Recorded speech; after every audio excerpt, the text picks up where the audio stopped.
Let's see question number 7. It says two views of an object are given to you. What is the least volume of the rectangular box which is required to pack 6 of the such objects? So we are given with two orthographic views, one front view and the one side view. Now we'll have to, of course, visualize the isometric view, the perspective view of the object, for us to solve this question.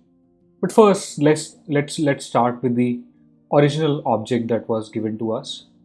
So this was the figure. This dimension was 10. This was 3. This length was 3.5. This was 1.5. Perfect. Now if you see, if I divide it from here, so this will be 5, this will be 5. So how much is this dimension? 1.5 minus 5. So this is 3.5. And this one is also 3.5. Okay. So let us see. Now if we stack one object right in front. Let us see. So how much is this? 3.5. This is 1.5. This is also 1.5. This whole makes up to 10. Let's see if we can stack an same object above.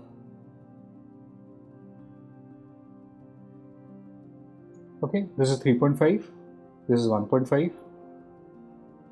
Okay, so this makes it 3.5 plus 3 plus 3.5. If we stack one more here,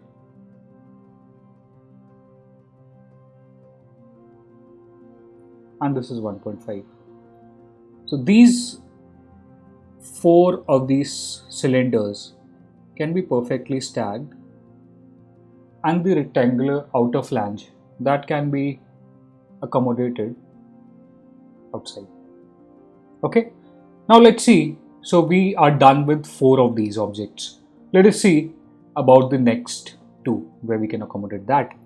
Let's see the perspective view of the flange that we have, the object that we have.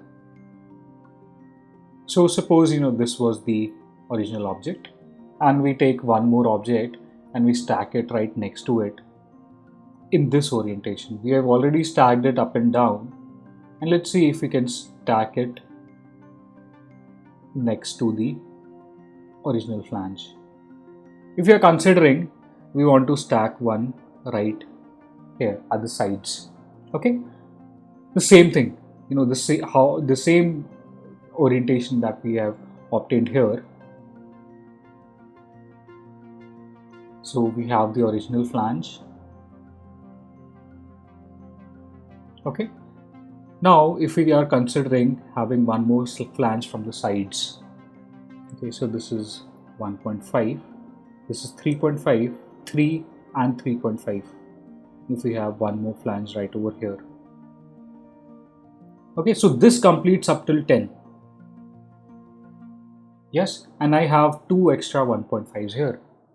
Let me show you, how I visualize the object. Let me show you in 3D. So this was the original flange.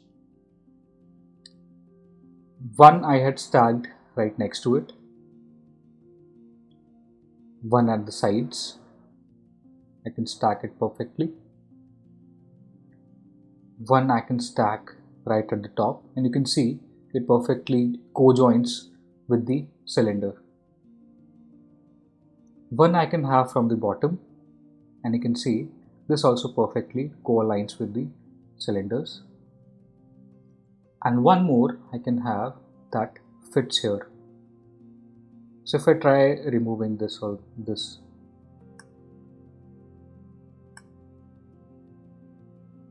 you can see this flange is perfectly coupled.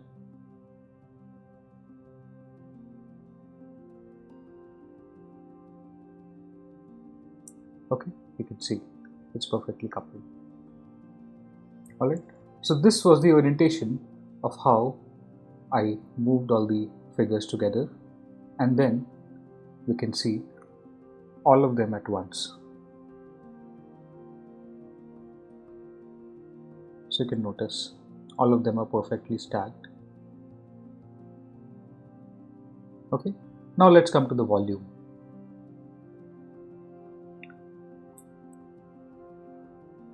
So as we saw, This length, this overall length, would be 10 plus 3, 30.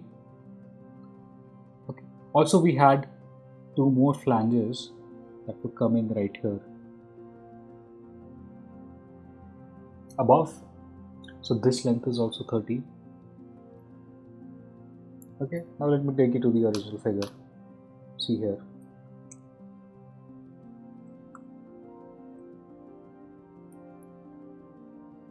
Okay, so I can take 13 from this side, I can take 13 from this side, but if I look at the side view, the left view, this length would only be 10.